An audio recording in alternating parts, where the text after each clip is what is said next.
नमस्ते समर्थ। आज हम आज हम देख रहे हैं कि कस्टमर की जो फियर्स होते हैं, वो फियर्स हम लोग कैसे पहचान सकते हैं और जनरली क्या-क्या फियर्स होते हैं और उसको कैसे हम लोग ओवरकम करके ना कस्टमर को ही हम लोग जो इमोशनली पार्ट होता है, कस्टमर कभी ये फियर के बारे में कभी बताता नहीं है हमें। लेकिन हमें ये पहचानना होता है कि कस्टमर कहाँ पे अटका हुआ है, क्यों नहीं डिसीजन लेता है वहाँ पे और परचेज़ करने के लिए उसमें क्या-क्या ऑब्स्टेकल्स आ रही है, तो वो ऑब्स्टेकल्स हमसे कैसे हम लोग रिमूव कर सकते हैं, ये जान लेते हैं। ठीक है? Fear of unknown. This fear arise from uncertainties and lack of knowledge about the project, the environment और पोटेंशियल रिस्क इन्वॉल्व्ड। ठीक है ना? अननोन है। कभी यार ये नाम सब हमने कभी सुना नहीं है, समर्थ स्टेट या लोहा फेनिस्ट जो प्रोजेक्ट है इसके बारे में हमने कभी सुना नहीं है। उसके बारे में ही भी उसको एक फियर आता है कि यार ये नए पर्सन से मार्केट्स में इनके साथ हम लोग कैसे बिजनेस कर सकते हैं, ठीक है ना? यानी कैसे इनके पास परचेस कर सकते हैं। तो ये एक होता है। उनको प्रोजेक्ट के बारे में पता नहीं होता है।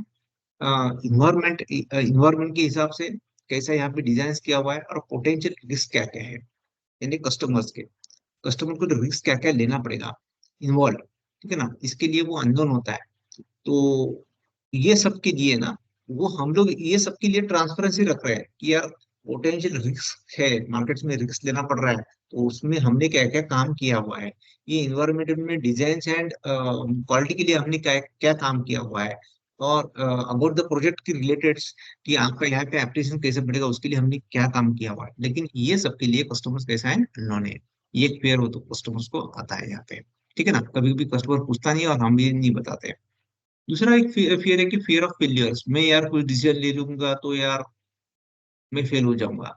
The fear stems from the possibility of not meeting expectations, making mistake और facing set during the project. समझो कि मैंने कुछ डिसीजन लिया तो मैं मुझे कुछ सेटबैक करना पड़ेगा, मेरा फाइनेंशियली यहाँ पे ना क्राइसिस हो सकता है यहाँ पे, या फाइनेंशियली यहाँ पे ना मुझे आगे जाके ना वहाँ पे मीन्स एक फेल्योर आ जाएगा इसमें, ठीक है? या मैं कुछ तो मिस्टेक कर रहा हूँ, ये बार बार कस्टमर को लग रहा है, ठीक है ना? या कस्टमर की जो एक्सपेक्टेशंस थे वो मीट नहीं हुए। तो ये चीज सब थी, इसके लिए फियर ऑफ फेल्यूर्स उसके माइंड में ये सब कुछ चलता रहता है कि यार मेरा एक्सपेक्टेशन सच में मैच नहीं हो रहा है यहाँ पे, ठीक है ना? मुझे यार यहाँ पे रेंटल मिलेगा नहीं मिलेगा, ये तो लोगालम के बाहर है, ये यहाँ पे टोल नाका भी है, यहाँ पे नीचे भी पीछे के साइड में वो लोग बोल रहे कि प्रोसेसिंग यूनिट्स भी है, ठीक है ना? अभी भी एमएलटीज बना नहीं है, तो मैं यहाँ पे मिस्टेक कर सकता हूँ, ठीक है ना? दिखने में तो इतना बड़ा प्रोजेक्ट है लेकिन यार कुछ तो बना नहीं है। बहुत कुछ रीजंस कस्टमर के दिमाग में चलते हैं। जब तक हम लोग ओपन अप कस्टमर को नहीं करेंगे, प्रोबिंग नहीं करेंगे, कस्टमर क्या होगा, हमें क्लियरली नहीं बताएगा।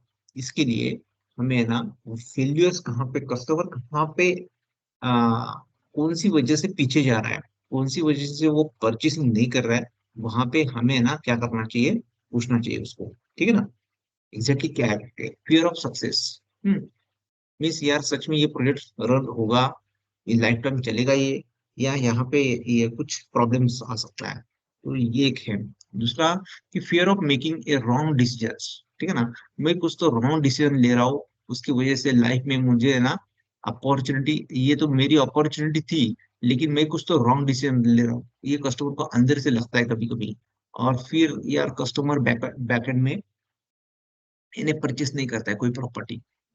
Fear of financial losses. Customer में फियर लॉसिंग मनी और making a poor investment in the project, ठीक है ना? पुअर इन्वेस्टमेंट यानी इन्वेस्टमेंट क्या होता है यहाँ पे, पुअर इन्वेस्टमेंट्स। इसके लिए भी है ना कस्टमर क्या करता है, फियर ऑफ फाइनेंशियल लॉस। हाँ, फियर फियर ऑफ अनसर्टेनिटी। कुछ अनसर्टेनिटी कुछ भी हो सकता है, मार्केट चेंजेस हो सकता है, अभी देखो कि इलेक्शन के बाद क्या हो सकता है क्या नहीं हो सकता है। तो यानी अनसर्टेनिटी कुछ भी हो सकता है मार्केट्स में। इसके लिए कस्टमर क्या है कि अनसर्टेनिटी की वजह से क्या होता है, अनसर्टेनिटी की वजह से भी है ना यहाँ पे ये कर रहा है। Fear of commitment. Customer may hesitate to commit purchasing a property in the project due to concern about long-term financial obligations or trying themselves down to a specific location. Fear of commitment, यानी वो commitment करने के लिए ना कभी कभी है ना हिचकिचाता है। मीन्स वहां पे डिसीजन मैंने लूंगा तो यार वो कमिट मैं कुछ करूंगा तो यार वो हेजिटेट करता है, यानी वहां पे ना वो थोड़ा सा फियर रहता है ना वो उसके अंदर में। इसके लिए वो कमिटमेंट करूँ या नहीं करूँ, चेक दूं या नहीं दूं, ठीक है ना। तो ये जो फियर होता है ना, ये फियर निकालने के लिए ना ये सब कुछ है, ठीक है ना। यार सबसे ज्यादा है कि यार बहुत ज्यादा इसके लिए ना आप वो चेक नहीं दे रहे, ठीक है ना। इसके लिए ज्यादा वो चेक नहीं दे रहे हैं आप, यानी कमिटमेंट कमिटमेंट आपको फेल फेल फेल जाएगा। ये आपको ऐसा लग रहा है, ठीक है ना। इसकी वजह से ना इसकी वजह से ये हो रहा है, ठीक है ना। Fear of quality of the project. Customer may worry about the quality of construction, amenities, or services provided in the uh, quality of project, amenities or service provided in the Lonavala Villa project. Okay. Fear of quality of the project. Quality construction amenities और service सच में अच्छी है नहीं है, इसके लिए वो worry करता है। इसके लिए है ना कस्टमर, उसके लिए भी है ना एक क्वालिटी ऑफ द प्रोडक्ट के लिए भी है ना मीन्स वो भी वहां पे भी है ना वो हेजिटेट करता है, ठीक है ना। Fear of hidden cost, means यार और कुछ हिडन कॉस्ट बीच में बोल देंगे तो मेंटेनेंस कितना है, ठीक है ना, इतना इतना है, बाद में कितना होगा, इतना इतना होगा, स्विमिंग पूल इतना इतना होगा, फर्नीचर इतना इतना होगा, सब कुछ इतना इतना है। इसके अलावा कुछ हिडन कॉस्ट है क्या, उसके लिए भी उसकी मन में फियर होता है, ठीक है ना। Fear of market fluctuations, customer may wrong about the volatility of the real estate market, potentially economics downturns or the external factor that could affect the value of their investment in the loan of, यानी कुछ भी market fluctuation हो सकता है, इसके लिए भी वो क्या करता है, तो वो एक हेजिटेशन से और वो खुद को उस टाइम पे रॉन्ग साबित कर सकता है, कर नहीं सकता, इसके लिए ना वो है ना फियर आता है माइंड में उसके। Fear of inadequate communications. Customer may fear lack of communication from developer or project management regarding important update, changes, or issues that may impact their decision-making process or property ownership experience. Property ownership experience की वजह से भी है ना उसको क्या होता है यहाँ पे कि कस्टमर में fear a lack of communications from developer or project management regarding important update, changes or issues. इसकी वजह से भी उसको issues आ सकते हैं। Fear of legal issues. Customer may have concern about the legality of the project, uh, project property purchase, legal issues. ये legal issue भी आ सकते हैं। Potential dispute over property right or ownership or unclear terms and condition in the contract. Fear of construction delay, investment returns, ठीक है ना। अरे यार delay हो जाएगा प्रोजेक्ट, तो मेरा जो भी आरओआई जो मिलना चाहिए था वो उतना नहीं मिल रहा है मुझे, तो ये एक उसको क्या होता है, एक फियर होता है, ठीक है ना। Fear of quality control, fear of environmental impact, जो भी इन्वायरमेंटल का ecological footprint of the development, potential harm of the surrounding environment. Okay. Fear of security and safety. Customer may fear inadequate security measure in place with residential complex, uh, potential risks or of break, theft or lack of emergency, यानी security की वजह से भी है ना वो कभी कभी क्या करता है यहाँ पे कस्टमर्स फियर करता है, ठीक है ना। नेबरहुड डेवलपमेंट्स की जो नेबरहुड डेवलपमेंट से फ्यूचर डेवलपमेंट से surrounding new construction project that could impact property values, traffic conjunctions, noise levels और ओवरऑल जो भी ये है उसके लिए ना कस्टमर हेजिटेट करता है, ठीक है ना। और fear of resale value. Customer may worry about the potential for resale in the future, market demand for properties in the area, and factor that could affect their ability to sell the property at a reasonable resale value यहाँ पे मुझे मिलेगी क्या, ठीक है ना। तो इसके लिए भी है ना वो फियर उसके माइंड में चलता रहता है। ये सब कुछ है ना, ये सब के पीछे ना यार ये फियर होता है कस्टमर्स को कि यार ये एक साइड से हमने उसको क्वालिटी और बाकी के बारे में बता दिया। रीसेल वैल्यू यहाँ पे एप्रिसिएशन कैसा मिलेगा आपको, क्यों होगा यहाँ पे, ठीक है ना। तो ये जो फियर्स है, ये फियर्स कैसे निकालना चाहिए कस्टमर से, ये इम्पोर्टेंट पॉइंट है, ठीक है ना। एक सेकंड लगाऊंगा तो मेरा हाथ लगता है।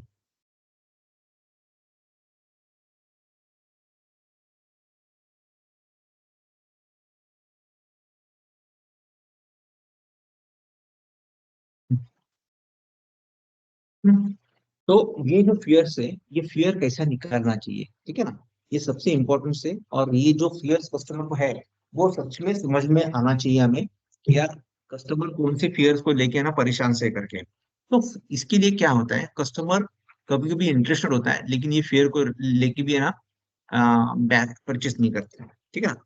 अभी उसके लिए हमने क्या किया है, तीन जगह पे है ना काम करना कस्टमर के लिए बहुत ही इंपॉर्टेंस है। Customer didn't in awareness stage, customer कभी अवेयरनेस स्टेज में होता ही नहीं है, वो लाइटली लेता है, ठीक है ना।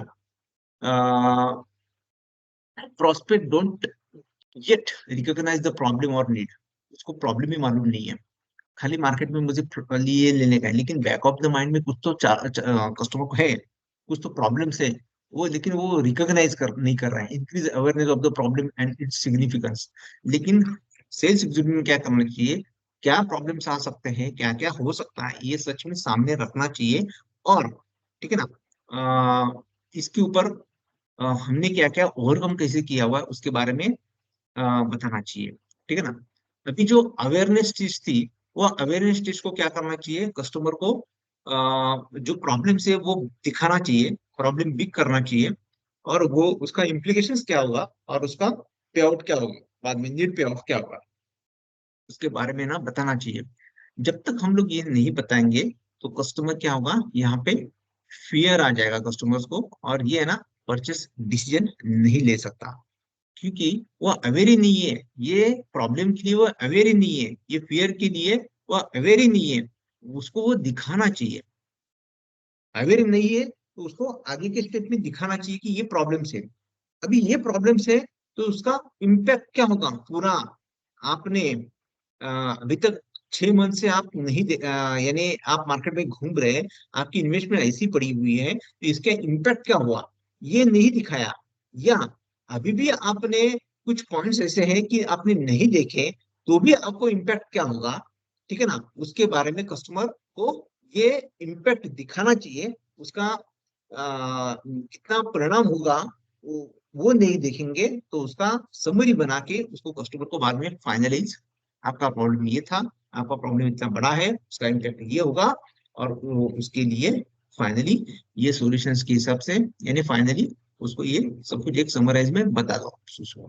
तो ये फ्रेमवर्क जो स्पिन सेलिंग फ्रेमवर्क जब आप यूज नहीं करेंगे तो खासकर कस्टमर आप यहाँ पे आ जाएगा, आप उसको प्रॉपर्टी शो ऑफ करेंगे, और कस्टमर को भी अच्छा लगेगा और आपको भी बहुत अच्छा लगेगा। मैंने तो 2 घंटा बिताया, लेकिन कस्टमर वहां से क्या हुआ, उसको अवेयर स्टेज में नहीं था कस्टमर, आपने भी उसको है ना कस्टमर अवेयरनेस स्टेज से उसका प्रॉब्लम कितना बड़ा है, ठीक है ना, वो उसका नहीं दिखाया आपने, और फिर उसका इम्पैक्ट क्या होगा वो भी नहीं दिखाया, और उसके ऊपर क्या सॉल्यूशंस हमारे पास है, ठीक है ना, वो आपने जब तक नहीं दिखा रहे आप ये सब कुछ उसको, तो कस्टमर क्या करेगा, यहाँ पे खाली प्रॉपर्टी आएगा, प्रॉपर्टी देखेगा, चाय लेगा और निकल जाएगा, दैट्स इट।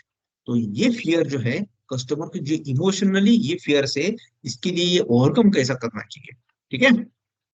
तो हमने ये पूरा का पूरा फियर, कस्टमर के जो फियर्स थे उसके ऊपर ये पूरा का पूरा हमने एक मीन्स क्या बना दिया, एक वीडियो बना दिया, ठीक है ना। अभी इसमें भी कस्टमर की तीन टाइप्स के कस्टमर्स होते हैं, कि यार उसको अर्जेंटली लेना है, अर्जेंटली लेना है, ठीक है ना।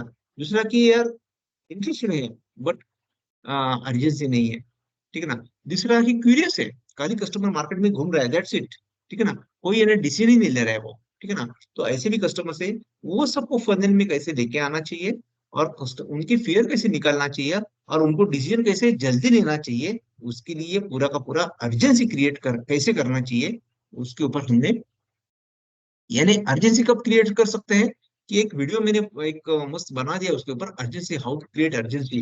उसके ऊपर एक बना दिया था हमने कि कुछ तो आप इंक्रीज उस कुछ तो आप उसको यानी क्लैरिटी दे रहे हो उसको, अच्छा बता रहे हैं यानी क्लैरिटी दे रहे हैं, क्लैरिटी दे रहे हैं यानी कुछ तो इंक्रीज कर रहे हैं उसके लाइफ में, लेकिन कुछ तो डिक्रीज भी करना चाहिए। तो क्या क्या डिक्रीज करना चाहिए वो यानी अर्जेंसी वाली वीडियो में है मेरे पास, आप देख लीजिए। उससे भी है ना आपको अर्जेंसी क्रिएट अच्छी तरह से आ सकती है।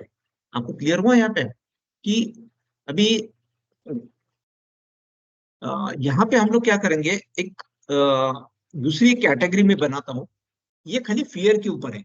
अभी ये फियर को ओवरकम कैसा करना चाहिए, पहले फियर को ना फ्रेमवर्क फ्रेमवर्क पे लेके आते हैं, और उसके ऊपर स्पिन सेलिंग में उसको कैसे हम लोग डालेंगे, कैटेगराइज करेंगे, आ, वो मैं ना आपको एक्सेल में दे देता हूँ।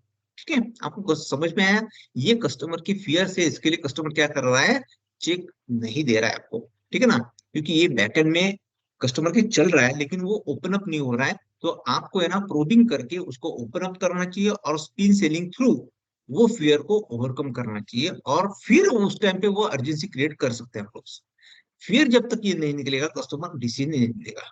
ठीक है, तो ये फियर में कस्टमर क्या है, वहां पे रेजिस्ट है, ठीक है ना, यहाँ पे अटका हुआ है, ये ऑब्स्टेकल्स है, तो ये ऑब्स्टेकल्स हमें निकालना है कस्टमर के। ठीक है, आपको समझ में आया कि क्या क्या फियर है? ठीक है, खाली प्रॉपर्टी के ऊपर आप डिस्कस मत करो। ठीक है, आप है ना जनरली कस्टमर के जो फियर्स है, कस्टमर के जो इमोशनली है, अभी देखो कोई भी कस्टमर से ना इमोशनली परचेस करता है, लॉजिकली नहीं परचेस करता है। सोचता है वो लॉजिकली कितना मेरा यहाँ पे जाएगा, लेकिन इमोशनली वो कभी भी क्या होगा, इमोशनली परचेस करेगा। ठीक है, इसके लिए इमोशंस में ड्रीम एंड फियर होता है। ड्रीम तो आपने तो दिखा दिया, लेकिन जो फियर है वो आपने नहीं निकाले, आप ये पहचानने भी नहीं, यानी अवेयर भी नहीं है कस्टमर, आपने भी उसको दिखाया नहीं प्रॉब्लम्स क्या है, और और आपने भी है ना उसको फियर को नहीं दिखाया, और वो प्रॉब्लम्स कितना बड़ा है और उसका इम्पैक्ट कितना बड़ा होने वाला है वो आपने नहीं दिखाया उसको, और फिर इसके लिए वो कस्टमर डिसीजन नहीं ले रहा है। आपको क्लियर हुआ? चलो, ठीक है, चलो मिलते हैं नई वीडियो में, तब तक के लिए नमस्ते सब।